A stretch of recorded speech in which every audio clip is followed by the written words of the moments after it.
الحمدللہ رب العالمین والصلاة والسلام علی سید الانبیاء والمرسلین وعلی آلہ وصحبہ اجمعین اما بعد فاعوذ باللہ من الشیطان الرجیم بسم اللہ الرحمن الرحیم یا ایہا الذین آمنوا علیکم انفسکم وقال رسول اللہ صلی اللہ علیہ وسلم الدین النصیحہ قیل لمن یا رسول اللہ قال للہ ولرسولہ ولأولاة أولی المؤمنین ولعامة المسلمین او کما قال علیہ الصلاۃ والسلام صدق اللہ العظیم وصدق رسولہ النبی الکریم ونحن علی ذلک من الشاہدین والشاکرین والحمد للہ رب العالمین۔ بہت ہی معزز علماء کرام اور حاضرین مجلس، میرے لیے یہ بڑے اعزاز کی بات ہے کہ آج اس مجمع میں، جس میں الحمدللہ علماء کرام کی ایک بڑی تعداد بھی موجود ہے، اور مولانا اظفر اقبال صاحب دامت برکاتہم یہاں تشریف رکھتے ہیں، جو ہمارے کلاس فیلو بھی ہیں۔ ہم نے مفتی کا کورس بھی ایک ساتھ کیا، تو اہل علم کی خدمت میں بیٹھ کر کچھ باتیں کرنا یہ اپنی اصلاح کی نیت سے اور اپنی غلطی کو درست کرنے کی نیت سے ہے۔ اور سب سے پہلے تو جو بات کرنے ہے اس کے اندر سب سے پہلی میری اپنی نیت یہی ہے کہ اللہ مجھے میرے دل میں ڈال دے، اور پھر ہم سب کے دل میں ڈال دے، ہم اس پر عمل کریں۔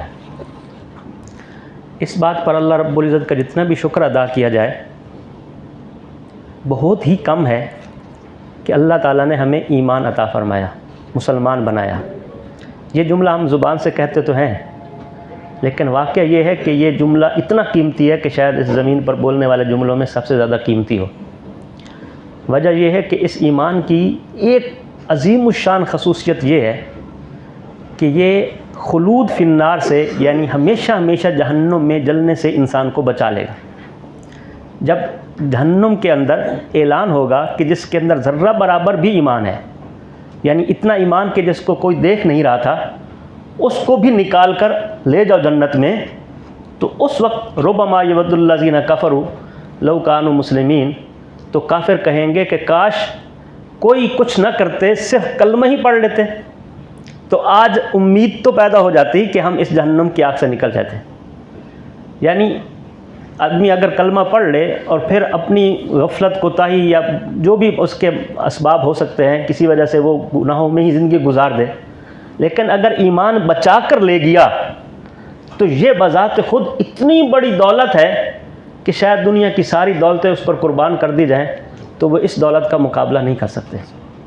اور ہمارے لیے بڑے اعزاز کی بات یہ ہے کہ اللہ نے ہمیں یہ دولت بن مانگے عطا فرمائی۔ کبھی کبھی میں سوچتا ہوں کہ یہ ہم ہندوستان پاکستان کے جو لوگ ہیں، ظاہر ہے کہ ہمارے بڑوں میں سے کسی بڑے نے اسلام قبول کیا تو ہم مسلمان ہوئے، یعنی جو عرب سے آئے ہیں ان کے علاوہ جو یہاں کے ہیں۔ تو میں کہتا ہوں ہمیں اس بڑے کو بھی اصال ثواب کرنا چاہیے کہ اس نے پتہ نہیں کن حالات میں اسلام قبول کیا، ورنہ آج کے دور میں تو اسلام قبول کرنا ہی مشکل ہو چکا ہے۔ یعنی باوجود اس کے کہ آزادی کے دائرے لگتے ہیں اور کیا لگتے ہیں، لیکن آج ہمارے ہاں جو لبرل طبقہ ہوتا ہے وہ کسی کے مسلمان ہونے پہ تو پریشان ہو جاتا ہے، اور کوئی مسلمان غیر کافر ہو جائے تو خوش ہوتا ہے کہ اسلام بڑا ماشاءاللہ اس میں بڑا روشن خیالی ہے۔ تو ہمیں ان بزرگوں کو ایصال ثواب کرنا چاہیے جنہوں نے اسلام قبول کیا، اور ان کے صدقے سے ہمیں یہ عظیم الشان دولت ملی۔ تو ایمان لانے کا مطلب ہوتا ہے ایگریمنٹ کرنا۔ جیسے تبلیغ والے جو ہے نا، یہ عام جو عمومی گشت کرتے ہیں اس پہ ایک جملہ پڑھتے ہیں، اور وہ جملہ کتنی ہی فکری گمراہیوں کی جڑ کاٹتا ہے۔ وہ کیا کہتے ہیں کہ بھائیو، ہم نے کلمہ پڑھا ہے، لا الہ الا اللہ محمد رسول اللہ۔ اس کلمے میں ہم نے اللہ سے وعدہ کیا کہ اے اللہ آپ کے حکموں کو مانیں گے اور نبی کے طریقے پہ چلیں گے۔ یہ اللہ کے حکم اور نبی کے طریقے ہماری زندگیوں میں کیسے آ جائیں، اس کے لیے محنت کی ضرورت ہے۔ یہ جو پہلا جملہ ہے نا کہ اس کلمے میں ہم نے اللہ سے وعدہ کیا ہے، یہ ایگریمنٹ ہے۔ یعنی کلمہ ایک ایگریمنٹ ہے اللہ کے ساتھ، مین ایگریمنٹ ہے۔ اس میں ایگریمنٹ کا ٹائٹل کیا ہے کہ لا الہ الا اللہ، اے اللہ آپ کا حکم آئے گا تو اس کو مانوں گا، کسی اور کو نہیں مانوں گا، اور محمد الرسول اللہ نبی کا حکم آئے گا تو اس کو مانوں گا، کسی اور کو نہیں مانوں گا۔ اب جب یہ ایگریمنٹ ہو گیا تو اب ہمارا اختیار ختم ہو گیا۔ جیسے آپ نے یہاں ملازمت کی، تو ملازمت کرنے سے پہلے یہاں ایگریمنٹ سائن ہوا آپ کا ملازمت کا، اس ایگریمنٹ میں یہ بات طے ہوئی کہ صبح 9 بجے آنا ہے اور 5 بجے تک جا رہنا ہے، مثلا ٹائم آگے پیچھے بھی ہو سکتا ہے لیکن ایک عمومی بات ہے، اور آپ کو یہ کام کرنا ہے، یہ ایگریمنٹ سائن ہو گیا۔ اب آپ 9 بج گئے، 10 بج گئے، 11 بج گئے، 12 بج گئے، 1 بج گیا، 2 بج گئے، آپ دفتر نہیں آ رہے۔ اب دفتر والوں نے آپ کو فون کیا کہ بھائی آپ نے ایگریمنٹ سائن کیا ہے اور دفتر کا یہ اوقات ہیں اور آپ آئیں، تشریف لائیں۔ آپ کہتے ہیں جی میرا جسم میری مرضی، اب میرے دل میں آئے گا تو میں آؤں گا اور نہیں دل میں آئے گا تو نہیں آؤں گا۔ آپ میرے اوپر زبردستی نہیں کریں۔ آپ کون ہوتے زبردستی کرنے والے؟ تو کہیں گے ہم زبردستی نہیں کر رہے، ہم ایگریمنٹ کا کمپلائنس کر پوچھ رہے ہیں۔ اگر ایگریمنٹ تو کرنے میں آپ کا اختیار ہے، آپ چاہیں تو کریں اور چاہیں تو نہ کریں، یعنی اس ادارے میں ملازمت کرنا یا نہ کرنا یہ آپ کا اختیار ہے، لیکن جب آپ نے ایگریمنٹ سائن کر لیا اپنے اختیار سے تو اس کے کمپلائنس میں آپ کا اختیار نہیں ہے۔ اب آپ کہیں کہ نہیں میرے اندر سے آواز آئے گی کہ جاؤ تو پھر میں جاؤں گا، مجھے کوئی نہ کہے کہ دفتر جاؤ۔ تو دنیا میں یہ قانون کہیں چلتا نہیں ہے۔ تو اگر دین پر عمل کرنے کا جذبہ آدمی کے اندر آ جائے نا، تو ایک تبلیغی جماعت والا آدمی جو اکثر ان پڑھ ہوتے ہیں ان کو بھی وہ بات سمجھ میں آ جاتی ہے جو دنیا کی بڑی بڑی ڈگریاں حاصل کرنے سے بھی بعض دفعہ سمجھ میں نہیں آتی۔ تو وہ کتنا بڑا اہم جملہ بولتے ہیں کہ اس ایگریمنٹ میں ہم نے اللہ سے وعدہ کیا ہے، یعنی ہم نے اس کو ویسے ہم کہتے ہیں ٹیسٹ ایگریمنٹ، خاموش سائلنٹ ایگریمنٹ جس کو ہم کہتے ہیں۔ جیسے ہم پاکستان کے شہری ہیں تو اس شہری ہونے کی حیثیت سے اب ہم نے حکومت سے ایک خاموش ایگریمنٹ کر لیا ہے کہ ہم اس ملک کے قوانین کو مانیں گے، لہذا اگر ہم اشارہ توڑتے ہیں تو اگر وہ پولیس والا روکتا ہے کہ آپ نے اشارہ توڑا ہے چالان ہوگا، تو آپ کہہ سکتے ہیں میں نے کہاں کہا ہے کہ میں اس قانون کی پابندی کروں گا؟ وہ کہے گا بھائی شہری ہونے کی حیثیت سے آپ کا ایگریمنٹ خاموش ایگریمنٹ۔ ہاں اگر آپ کسی اور ملک کی نیشنلٹی اختیار کرتے ہیں، کینیڈا کی، برطانیہ کی، امریکہ کی، تو پھر آپ سے وہ باقاعدہ ایگریمنٹ سائن کرایا جاتا ہے کہ بھائی میں شہریت لے رہا ہوں اور میں بلوایا جاتا ہے۔ لیکن جو وہاں کے پیدائشی لوگ ہوتے ہیں ان کو شہریت دینے کے لیے باقاعدہ کوئی سائلنٹ ایگریمنٹ کے علاوہ کوئی زبان سے ایگریمنٹ نہیں کرایا جاتا۔ تو جب ہم نے کلمہ پڑھ لیا، بلکہ اللہ ہی کی حکومت میں پیدا ہوئے، قل اللہم مالک الملک تؤتی الملک من تشاء، جب ہم پاکستان کی حکومت میں پیدا ہوئے تو بائی ڈیفالٹ ہمارا سائلنٹ ایگریمنٹ سائن ہو گیا، تو دنیا کے جس حصے میں پیدا ہوں گے وہ اللہ کی حکومت کے دائرہ کار میں پیدا ہوں گے۔ تو چاہے پاکستان ہو، چاہے برطانیہ ہو، چاہے سعودی ہو، دنیا کا کوئی بھی ملک ہو، تو بائی ڈیفالٹ سائلنٹ ایگریمنٹ ہو گیا۔ یہ اللہ تعالیٰ نے پھر ایک اضافی کرم فرمایا کہ اس کی یاد دہانی کے لیے انبیاء کا سلسلہ جاری فرمایا اور پھر اس کے دوسرے انتظامات فرمائے، ورنہ سائلنٹ ایگریمنٹ ہو گیا۔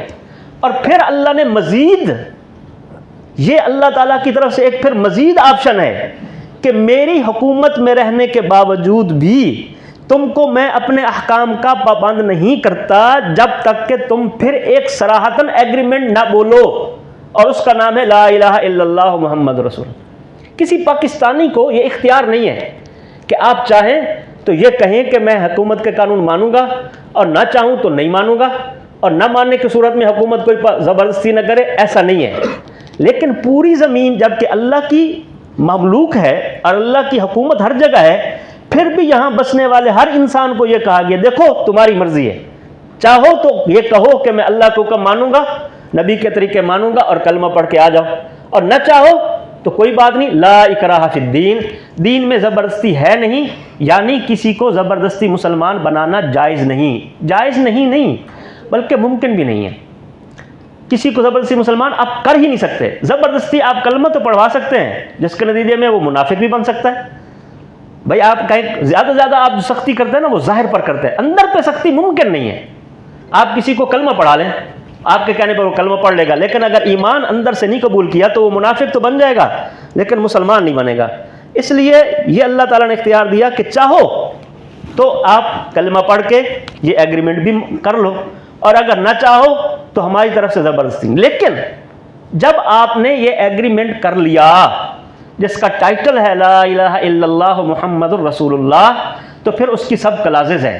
اقیم الصلاۃ کلاز نمبر 1، آت الزکاۃ کلاز نمبر 2، وللہ علی الناس حج البیت من استطاع الیہ سبیلا یہ کلاز نمبر 3، کتب علیکم الصیام روزے رکھنے ہیں یہ کلاز نمبر 4۔ اب ایگریمنٹ سائن ہونے کے بعد اب کمپلائنس مانگا جا رہا ہے تو آپ کہتے ہیں کہ نہیں میری مرضی، تو پھر مرضی امپلائنس میں نہیں ہوتی، ایگریمنٹ سائن کرنے یا نہ کرنے کی حد تک ہوتی ہے۔ تو سب سے پہلے ہمیں جو سمجھنے کی ضرورت ہے کہ ہمارا دائرہ اختیار کہاں تک ہے اور کہاں تک نہیں.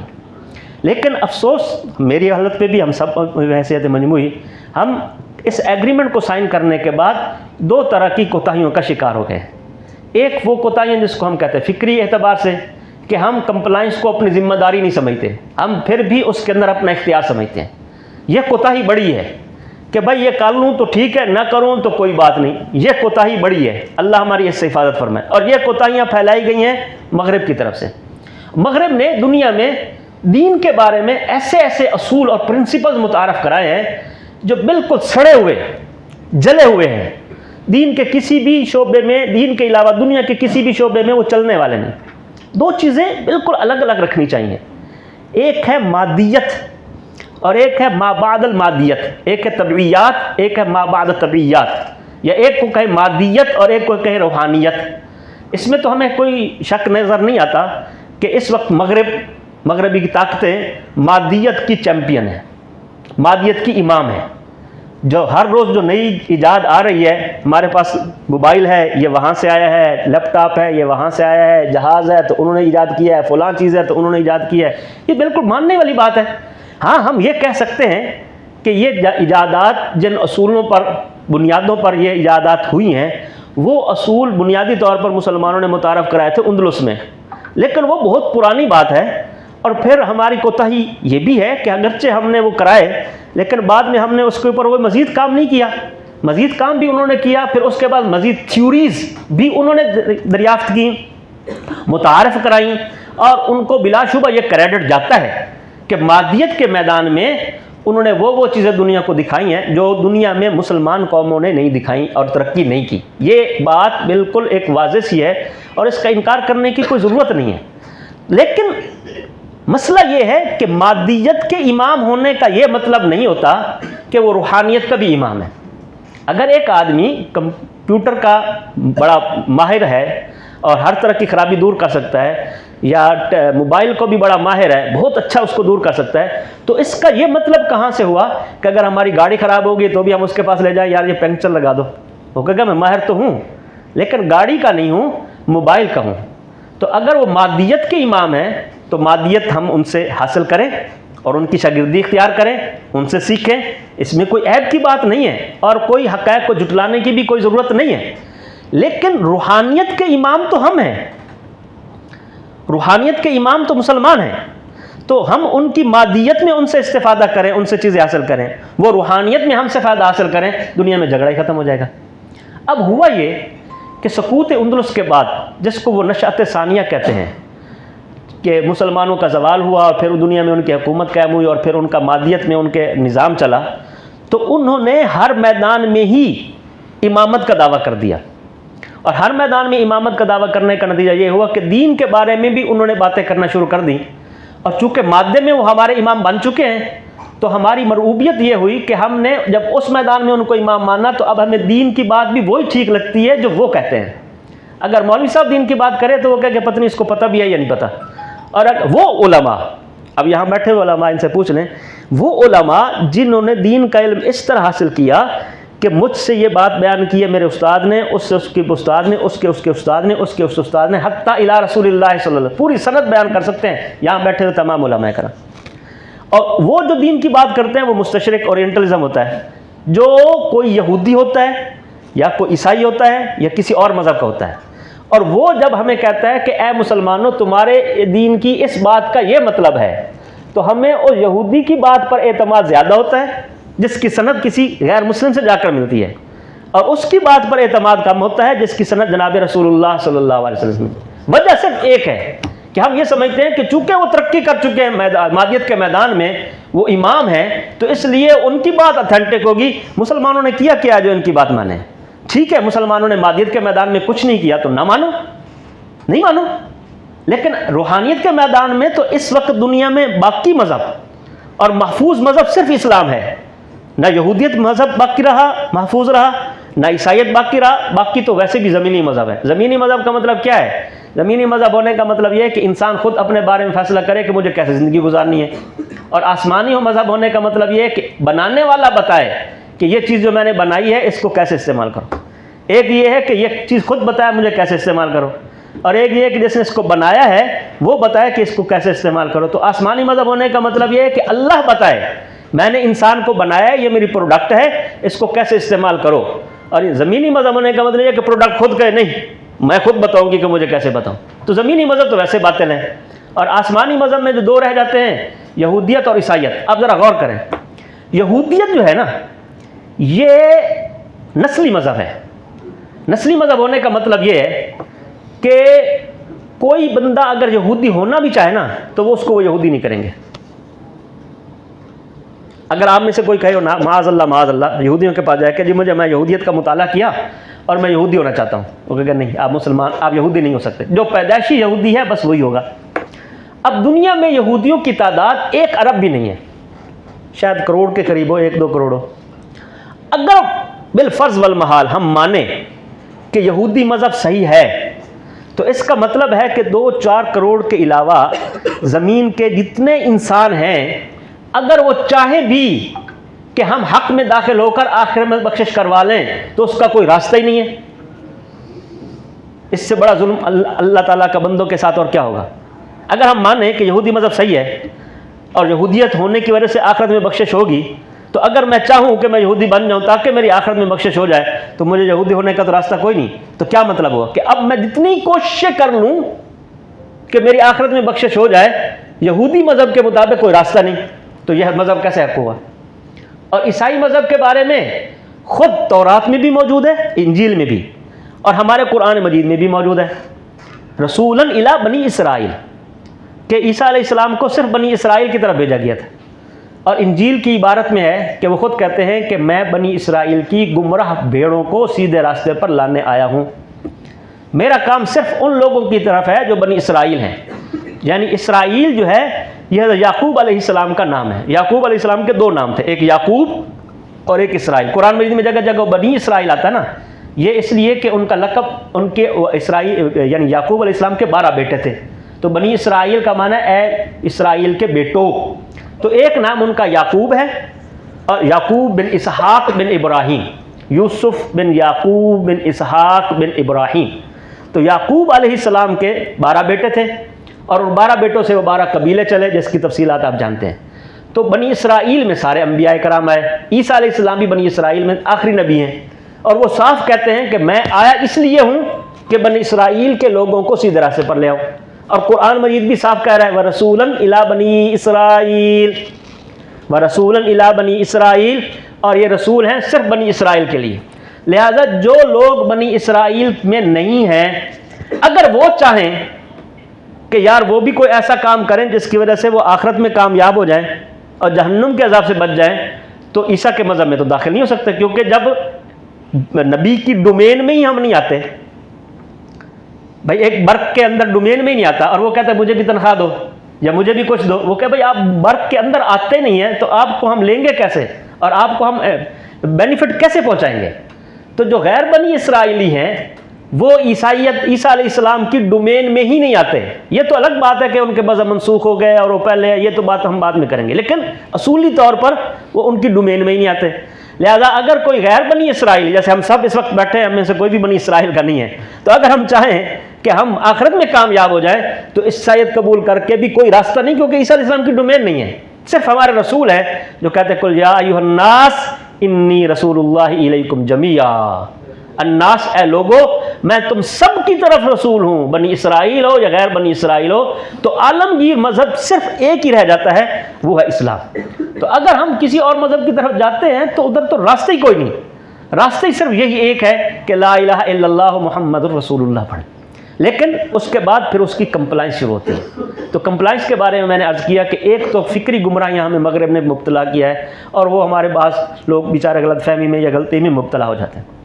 دوسری جو ایک اہم بات ہے وہ یہ ہے کہ اب ہم یہ تو اچھی طرح جانتے ہیں، میں بھی جانتا ہوں، ہم میں سے ہر ایک جانتا ہے کہ ہم ایمان لانے کے بعد بھی بہت ساری عملی کوتاہیوں میں مبتلا ہوتے ہیں۔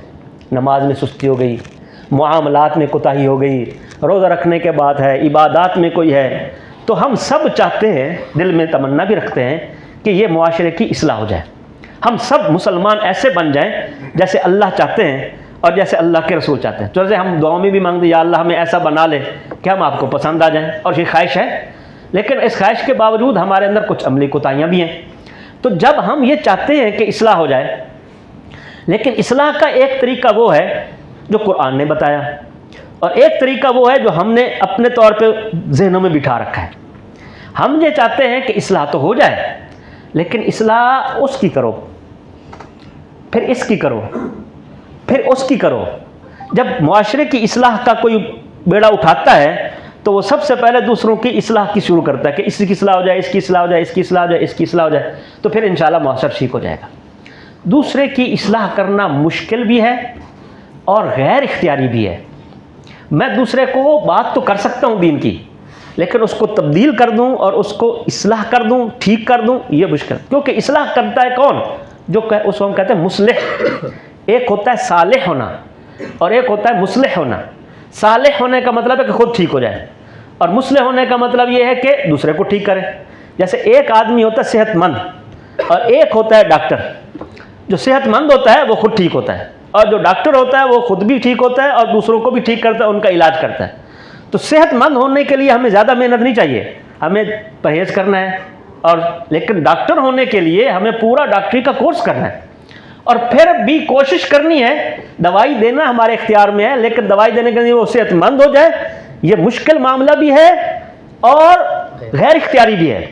اور صالح ہونا یعنی اگر میں چاہوں کہ میں بیمار نہ ہوں تو مجھے ڈاکٹر نے جو پرہیز بتائے ہیں میں ان پرہیز پر عمل کروں، جو دوائی دی ہے اس پر عمل کروں، تو انشاءاللہ تعالیٰ اللہ کے فضل سے امید ہے کہ میں ٹھیک ہو جاؤں.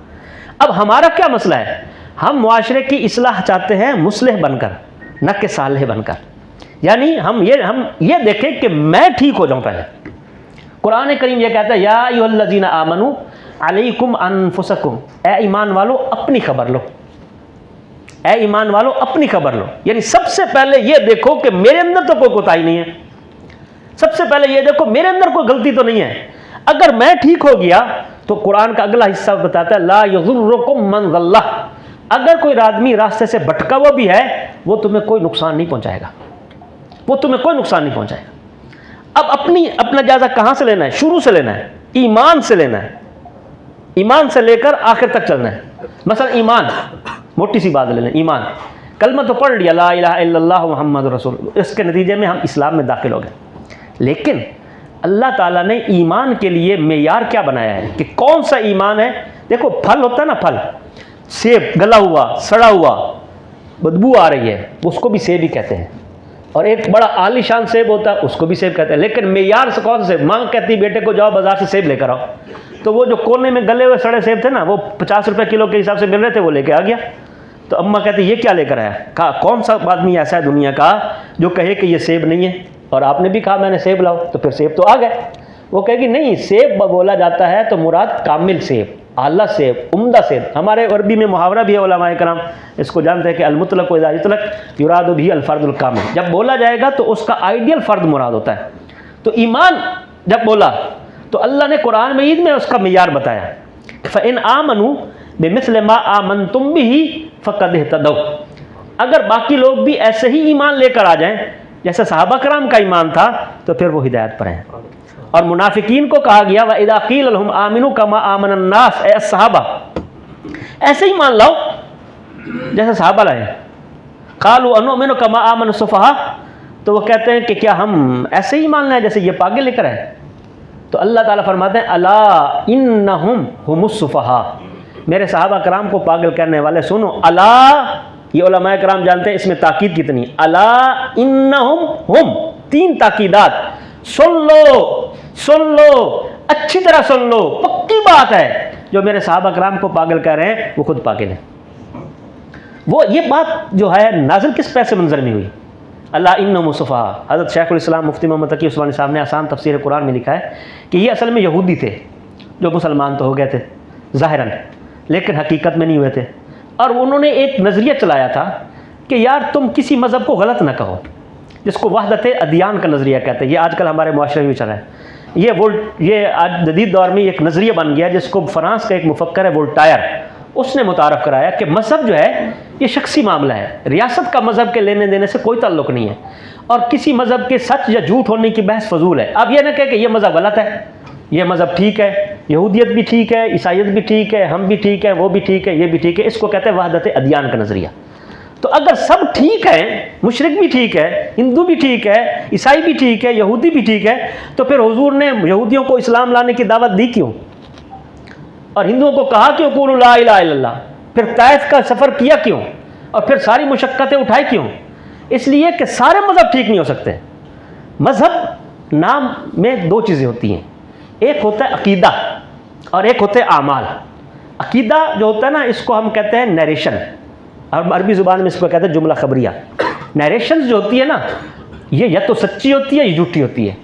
اگر ایک آدمی کہتا ہے باہر سڑک پہ حادثہ ہوا، 2 بندے ہلاک ہو گئے، اور ایک آدمی کہتا ہے کوئی حادثہ ہوا ہی نہیں، تو بھائی ایک سچا ہوگا ایک جھوٹا ہوگا، دونوں سچے نہیں ہو سکتے. یہ جملہ خبریہ یا نیریشن کی یہ خصوصیت ہے. اور ایک آدمی کہتا ہے نا پانی لاؤ، تھوڑی دیر بعد کہتا ہے نہیں یار رہنے دو، نہیں لاؤ. تو اب ان میں کنٹراڈکشن ہے، پہلے کہہ رہا تھا لاؤ اور اب کہتا ہے نہیں لاؤ.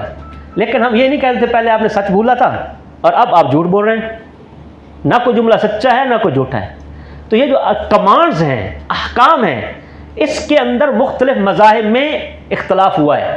کسی کو کہا کہ 4 نمازیں پڑھو، کسی کو کہا 2 پڑھو، کسی کو کہا کہ یہ حکم اس طرح ہے، دوسرے کو کہہ دیا دوسرا ہے. یہ کمانڈز ہیں. اگر کمانڈز میں کنٹراڈکشن آ جاتا ہے تو اس میں سچ جھوٹ کچھ نہیں ہوتا، وہ سب ٹھیک ہوتی ہیں. کیونکہ گرمیوں میں گرمیوں کے کپڑے پہنو، سردیوں میں سردیوں کے موٹے کپڑے پہنو، سردیوں میں جیکٹ پہنو، گرمیوں میں نہیں پہنو. تو حالات، زمانے، اختلاف. لیکن جو نیریشنز ہوتی ہیں اگر وہ آپس میں بدل جائیں تو پھر ایک نیریشن سچی ہوتی ہے دوسری غلط ہوتی ہے، ایک سٹیٹمنٹ ٹھیک ہوتی ہے دوسری غلط ہوتی ہے. اب ایک مذہب کہتا ہے کہ تثلیث ہے، 3 خدا ہیں، عیسائیت کہتی ہے. یہودی کہتے ہیں حضور اللہ کے رسول ہیں ہی نہیں، ہم کہتے ہیں حضور اللہ کے رسول ہیں. تو ایک کہتا ہے محمد الرسول اللہ، محمد اللہ کے رسول ہیں، یہ جملہ نیریشن ہے.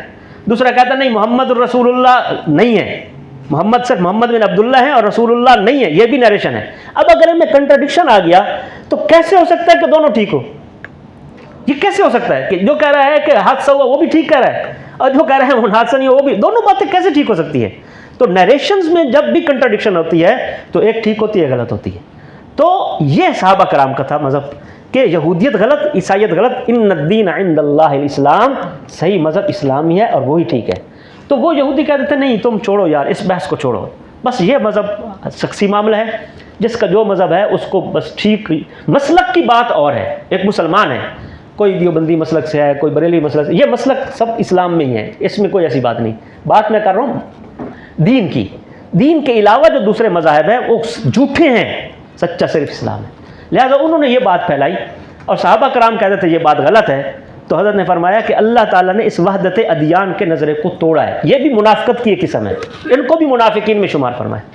تو ایمان کے لیے معیار کیا ہے؟ صحابہ کرام ہے. صحابہ کرام کے ایمان کی خاص بات کیا ہے؟ اب ہم دیکھیں ہمارا ایمان صحابہ کرام سے کسی طرح ریزمبلنس رکھتا بھی ہے یا نہیں رکھتا؟ یعنی ہمیں علیکم انفسکم، ایمان لا، اپنی خبر کرو. تو سب سے پہلے تو مین چیز ہے ایمان، کیونکہ فکر یا ایمان یہ بنیاد ہوتی ہے عمل کی. اگر آپ کے ذہن میں استاد کی اہمیت ہے تو آپ اس کی بات مانتے ہیں، نماز کی اہمیت ہے تو جتنا بھی مصروف ہو گیا آپ بات. اگر آپ کہیں گے پڑھ لو اچھی بات ہے، نہیں پڑھو اچھی بات ہے، کوئی حرج نہیں ہے، تو پھر آپ سستی کریں گے. تو سستی کرنے کی وجہ وہ ذہن میں بیٹھا ہوا نظریہ ہے. نظریہ اگر اہمیت والا بیٹھا ہوا ہے تو اس کے مطابق عمل ہوگا. جتنا جیسا آدمی کا نظریہ ہوتا ہے ویسا ہی آدمی کا عمل ہوتا ہے. تو نظریہ نام ہے ایمان، نام ہے نظریے کا. تو اگر ایمان مضبوط بیٹھا ہوا ہے تو پھر اعمال انشاءاللہ تعالیٰ ٹھیک ہو جائیں گے. اگر ایمان، اس لیے رائے والوں کی میں بات سمجھتا ہوں کہ وہ ہر وقت ایمان کی بات اللہ سے ہوتا ہے، اللہ کے اللہ کی. میں پہلے سوچتا تھا اتنا کیوں کرتے ہیں؟ وجہ یہ ہے کہ ایمان مضبوط بٹھا دو، عمل پہ وہ خود کھڑا ہو جائے گا. آدمی عمل پر اپنے علم کی بنیاد پر کھڑا نہیں ہوتا. علم کیا کرتا ہے؟ علم صرف یہ بتاتا ہے کہ یہ عمل کرنا ہے، یہ ٹھیک ہے اور یہ غلط ہے، بس. علم کی مثال سمجھ لو، آپ کو یہاں سے باہر نکلنا ہے تو اگر علم ہوگا کہ دروازہ باہر کا کون سا ہے تو آپ سیدھے جائیں گے اور وہاں سے باہر نکل جائیں گے. اور اگر آپ کو اس کا علم نہیں ہے تو کبھی آپ یہاں جائیں گے، کبھی یہاں جائیں گے، کبھی یہاں جائیں گے، کبھی یہاں جائیں گے، کئی چکر کاٹیں گے، پھر جا کے پتہ چلے گا کہ یہ علم کا فائدہ یہ ہے. لیکن اگر آپ کو علم تو ہے، دروازہ یہ ہے، لیکن جسم میں اٹھنے کی طاقت نہیں ہے، ہمت ہی نہیں ہے، بالکل بابا ہے. اب علم ہے تو اب اس علم کی بنیاد پر نکل جائے گا. بلکہ نکلنے کے لیے جسم کی طاقت چاہیے. وہ جسم کی طاقت کیا ہے؟ اس کا نام ہے ایمان. ایک آدمی کو پتہ ہے کون سا سانپ اچھا ہے، کون سا سانپ بہت زہریلا ہے، بہت ایسے لگتے ہی کاٹ کے مار دیتا ہے فوراً. وہ آ رہا ہے سانپ، اس کو سارے سانپوں کی پتہ ہے، بیٹھا ہوا کرسی پہ سامنے سانپ آ رہا ہے جس کے بارے میں اس کا علم بتاتا ہے کہ جو ہی کاٹے گا فوراً مار دے. لیکن وہ 90 سال کا بابا ہے، اب سانپ کو دیکھتا ہے، علم ہے، اب بتاؤ کیا کرے گا؟ وہ تو دیکھتے ہی مر جائے گا. اس کا علم اس کو یہ فائدہ پہنچائے گا کہ شاید بعد والے تو بعد میں مریں، وہ پہلا مر جائے گا. تو علم راستہ تو بتائے گا، عمل پہ نہیں کھڑا کرے گا. علم صحیح راستہ بتائے گا، عمل پہ کیا چیز کھڑی کرتی ہے؟ ایمان. صحابہ کرام جو ایسے ایسے اعمال کر گزرے جن کا ہم تصور تک بھی نہیں کر سکتے، اس کی بنیادی وجہ کیا تھی؟ ان کا ایمان مضبوط تھا. ایمان کی مضبوطی. ایمان نام کس کا ہے؟ ایمان نام جاننے کا نہیں ہے، ایمان نام ہے ماننے کا. ایک ہے جاننا اور ایک ہے ماننا. میں جانتا ہوں اللہ ہے کہ ہم جانتے ہیں، اور ایک ہے ماننا. ماننا کیا چیز ہوتی ہے؟ اب اگر ہم حکومت کو مانتے ہیں اور حکومت کی طرف سے ایک آرڈر آ جاتا ہے کہ یہ کام ہونا ہے، تو پھر ہم اس کو مانتے ہیں. ہم کبھی یہ نہیں کہتے کہ پہلے حکومت تشریح کرے کہ اس حکم کے پیچھے، آرڈر کے پیچھے لاجک کیا ہے. اگر حکومت ہمیں اس آرڈر کی لاجک دے گی تو پھر تو ہم مانیں گے، اور حکومت ٹیمیں تشکیل دے پورے ملک میں، اور جہاں جہاں لوگ بیٹھے ہیں ان کو اجتماعات کرے، اور پھر اس حکم کی لاجک بتائے گی اور ہماری سمجھ میں آئے گی، تو پھر تو ہم انشاءاللہ تعالی مانیں گے. اور اگر نہیں آتی تو ہم کیوں مانیں؟ حکومت کو چھوڑو، آپ کے اسی برق میں باس نے کہا یہ کام کر کے آؤ، آپ کا ٹھہرے، یہ پہلے یہ بتائیں اس کی لاجک کیا ہے. اگر آپ کی یہ حکم کی باس آپ ہیں بڑے اچھے، لیکن آپ کی مجھے سمجھ میں نہیں آ رہی یہ بات ہے کیا. اگر لاجک آ گئی تو مانوں گا، اگر لاجک نہیں آتی تو ٹھیک ہے آپ بڑے ہیں تشریف رکھیں، میں کرنے والا نہیں ہوں. تو اس کو ماننا کہیں گے. یہ ایمان اس کا نام ہے، ماننا. ایمان ماننے کا مطلب ہے ماننا، عقل میں آئے تو بھی ماننا، عقل میں نہ آئے تو بھی ماننا. اگر یہ بات ہے کہ عقل میں آتی ہے تو مانتا ہوں. ایک عام آدمی ہے، دیہاتی، اس کا ذمہ دار قسم کا، اس کا ایک نوکر ہے، وہ کہتا ہے جاؤ بازار سے 2 کلو گوشت لے کر آؤ اور 1 کلو سبزی لے کر آؤ. وہ کہتا ہے ٹھیک ہے، لیکن مجھے یہ بتائیں کہ یہ 2 کلو گوشت کی لاجک کیا ہے؟ 1 کلو کافی نہیں ہے، آپ تو 2 بندے ہیں سارے، تو سمجھاؤ مجھے. تو وہ ماننا ہے، اس کو ہم کہیں گے ماننا. اس کو ماننا نہیں، اس نے تو اپنی عقل کو مانا، اس کو تھوڑی مانا. اب ہمارا ایمان یہ بنا ہوا ہے کہ اللہ کا حکم میری سمجھ میں آئے گا تو مانیں گے، اور اگر اللہ کا حکم میری سمجھ میں نہیں آئے گا تو مولانا مجھے سمجھاؤ. اب مولوی بیچارہ سمجھاتا ہے کہ اللہ کا حکم جب آ جاتا ہے تو سمجھ میں آئے یا نہ آئے، بھائی ماننا ہوتا ہے. وہ کہتا ہے بس آپ دور جدید کے تقاضوں سے واقف نہیں ہے نا، اصل بات یہ ہے. تو اس بیچارے کے اوپر یہ اعتراض ہوتا ہے. اب یہ دور جدید کا تقاضا اصل میں مسئلہ بنا کیا ہے؟ میں نے ابھی شروع میں جیسے عرض کیا نا کہ یورپ نے مادیت میں ترقی کی، اور مادیت اور سائنس کی بنیاد ہے عقل اور تجربہ. سائنس 2 چیزوں پہ کھڑی ہے پوری، جتنی زیادہ آتا ہے 2 چیزیں، ایک عقل اور ایک تجربہ. عقل اور تجربے سے وہ نئے نئے تجربے کرتے ہیں، نئی نئی ایجادات کرتے ہیں، اور اس سے وہ ایک نیا نتیجہ نکالتے ہیں. تو انہوں نے یہ سوچا کہ جیسے مادیات میں عقل اور تجربہ کی روشنی میں فیصلے کیے جاتے ہیں، دین میں بھی فیصلے عقل اور تجربہ سے ہوں گے. لہذا دین کی بات، سائنس میں جیسے بات سمجھ میں نہیں آتی تو نہیں مانتے، دین کے اندر بھی بات سمجھ میں نہیں آنی تو نہیں ماننا. تو جو فارمولہ سائنس کا تھا ہو بہو وہی فارمولہ انہوں نے دین کے اوپر لگا دیا. یہ غلطی ہوئی اصل میں. اور اس کی ایک بڑا مشہور لطیفہ بھی سنایا جاتا ہے کہ ایک دیہات میں ایک آدمی کھجور پہ چڑھ گیا، اور وہ پہنچا وہاں اور وہ پھنس گیا، اترنا جا رہا. پریشان ہو گئے اس کو کیسے اتاریں کیسے اتاریں. تو وہ ایک گاؤں میں رہتا تھا بج بجکڑ، وہ ہر چیز کا حل بتاتا تھا. وہ اس کے پاس گئے اور اس سے کہا کہ اس کا حل کیا ہے؟ اس نے کہا ایسا کرو، اس کے گلے میں پیٹ پہ رسی باندھو اور پھر زور سے کھینچو، انشاءاللہ 1 منٹ میں آ جائے گا. تو انہوں نے رسی باندھی اور زور سے کھینچا، وہ آیا تو 1 منٹ میں، لیکن 1 منٹ سے بھی کم میں وہ پھر بالکل اوپر چلا گیا، فوت ہو گیا. اب وہ پھر بوجھ مجکڑ کے پاس گئے کہ یہ آپ نے طریقہ بتایا تھا، بندہ تو آ گیا لیکن وہ ہمارے کام کا تو نہیں رہا. اس نے کہا میرا قصور نہیں ہے، اس کی موت آئی ہوئی تھی، ورنہ بعین ہی اسی طریقے سے میں نے کئی لوگ کنویں سے نکالے، بہت سے لوگ کنویں سے میں نے بالکل اسی طریقے سے نکالے، بالکل اسی طریقے سے نکالے. تو اب اس کے فارمولہ تو ٹھیک تھا لیکن اپلیکیشن غلط تھی. فارمولہ جو کنویں سے نکالنے کا تھا ہو بہو وہی فارمولہ اس نے کھجور سے اترنے والے کے لیے اپلائی کر دیا. تو جو فارمولہ سائنس اور مادیت کا تھا مغرب نے وہی دین پہ لگا دیا، اور ہم نے چونکہ اس کو امام مان لیا اس لیے دین کے اندر بھی اس کے فارمولے کو عمل کرنا شروع کر دیں. اب مولانا دین کی بات بتاتے کہتے مولانا پہلے مجھے لاجک سمجھاؤ. اب وہ بیچارہ کہتا ہے لاجک یہ بات کی بات ہے, یہ اطاعت کے منافی ہے. حضرت تھانوی رحمۃ اللہ علیہ نے فرمایا اس سے بغاوت کی بو آتی ہے. اللہ کو احکم الحاکمین مانا اور پھر یہ سوال اٹھایا, یہ کون سی اطاعت ہے؟ لیکن اب وہ مولانا اگر یہ سمجھائے بھی صحیح کہ بھائی یہ تو اچھی بات نہیں ہے, تو وہ مولوی صاحب کو یہ سمجھا بیچارے مدرسوں کے پڑھے ہوئے مولوی ہیں, ان کو کیا پتہ جو دین کے تقاضے کیا ہوتے ہیں. حالانکہ وہ بالکل ٹھیک بات کر رہا ہے, اور یہی بات صحابہ کرام کے ایمان سے ثابت ہے. اب میں ایک مثال دے کے بات ختم کرتا ہوں کہ حضور صلی اللہ علیہ وسلم کے زمانے میں ایک آیت نازل ہوئی, اور وہ آیت کیا ہے؟ ان تبدوا ما فی انفسکم او تخفوہ یحاسبکم بہ اللہ, کہ تمہارے دل میں جو بات ہے چاہے چھپی ہوئی ہے چاہے ظاہر ہے, اللہ تعالیٰ اس کا حساب لیں گے. اللہ تعالیٰ اس کا حساب لیں گے. اب ان تبدو ما, یہ علماء جانتے ہیں کہ ما کا مطلب جو کچھ بھی, ما عام ہے, جو کچھ بھی ہے. تو اس کا مطلب ظاہری طور پہ یہ تھا کہ اگر کوئی غیر اختیاری طور پر ہمارے دل میں خیالات آتے ہیں جو کہ شریعت کے خلاف ہیں اور آ گئے تو اس کا حساب ہوگا. تو اس سے یہ معلوم ہوا کہ جو گناہ ہم ایسے مرتکب ہو گئے جس میں ہمارا اختیار بھی نہیں, اس پہ بھی حساب ہوگا. تو صحابہ کرام حضور صلی اللہ علیہ وسلم کی خدمت میں حاضر ہوئے. یہ بخاری شریف کی روایت ہے, بخاری شریف میں ہے کہ صحابہ کرام حضور صلی اللہ علیہ وسلم کی خدمت میں حاضر ہوئے اور عرض کیا یا رسول اللہ, ہم اپنی طاقت کے بقدر, استطاعت کے بقدر دین پر عمل کرنے کی کوشش کرتے ہیں, اللہ قبول فرمائے. لیکن یہ ایک آیت ایسی آئی ہے جس پہ ہمارا دل گھبرا گیا ہے, اور وہ آیت یہ ہے کہ ان تبدوا ما فی انفسکم او تخفوہ یحاسبکم بہ اللہ, کہ جو تمہارے دل میں خیال آئے گا اللہ اس کا حساب کرے گا. اب حساب دل میں جو خیالات آتے ہیں کچھ تو اختیار سے ہوتے ہیں, لیکن بہت سارے اختیارات کے باہر ہوتے ہیں, ہمارے اختیار بھی نہیں ہوتا, دل میں آ جاتا ہے اور وہ غلط ہوتا ہے. تو اگر اس کا بھی حساب ہو تو یا رسول اللہ یہ بات تو مشکل لگ رہی ہے. اب اگر آپ دیکھیں تو یہ بالکل صحیح بات کی تھی صحابہ کرام نے, 100% صحیح بات کی تھی, اور بات بھی ٹھیک ہے. لیکن حضور صلی اللہ علیہ وسلم نے ناراضگی کا اظہار فرمایا, یہ بخاری شریف میں, اور فرمایا کیا تم اس پر, اسلام پر اسی طرح اعتراض کرتے ہو جیسے بنی اسرائیل نے کیے تھے؟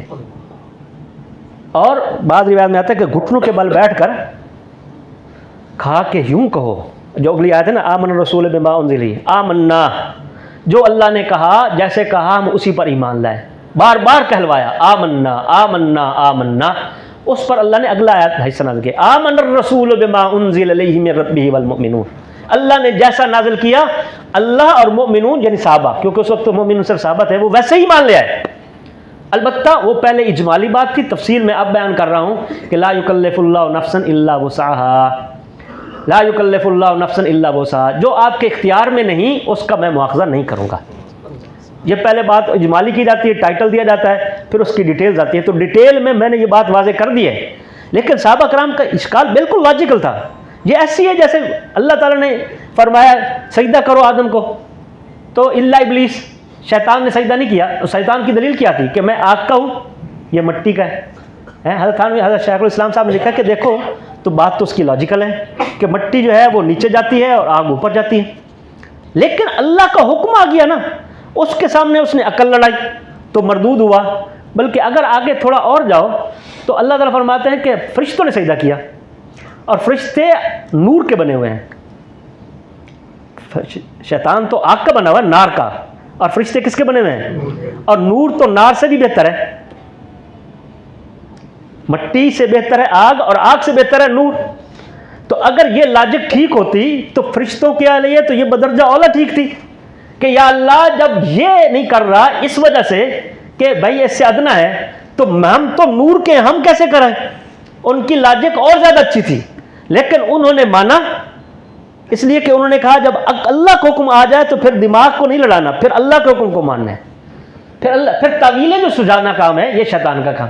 تو آج یہ بات کہ اللہ کا حکم آ گیا لیکن عقل میں آئے گی تو مانوں گا, یہ صحابہ کا ایمان نہیں ہے.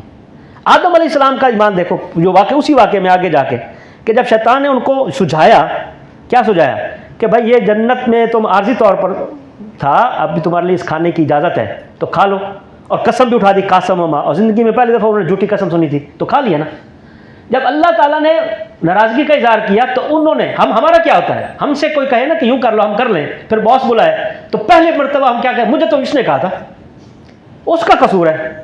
آدم علیہ السلام نے کیا کہا کہ نہیں، مجھے تو ابلیس نے قسم اٹھا اٹھا کر کہا تھا یا اللہ میرا کیا قصور ہے، کیا؟ بلکہ فوراً کہا ربنا ظلمنا انفسنا. یہ ہے ایمان.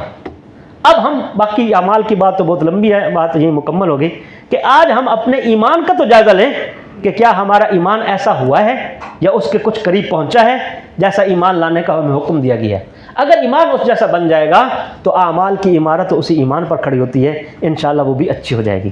اللہ مجھے اور آپ کو عمل کرنے کی توفیق نصیب فرمائے. وآخر دعوانا الحمدللہ رب العالمین. سبحان اللہ وبحمدہ سبحانک اللہ وبحمدک نشہد ان لا الہ الا انت استغفرک واتوب الیک استغفرک واتوب الیک استغفرک واتوب الیک. ربنا تقبل منا انک انت السمیع العلیم وتب علینا انک انت التواب الرحیم. وصلی اللہ تعالی علی خیر خلق محمد وآلہ وصحبہ اجمعین. آمین آمین برحمتک.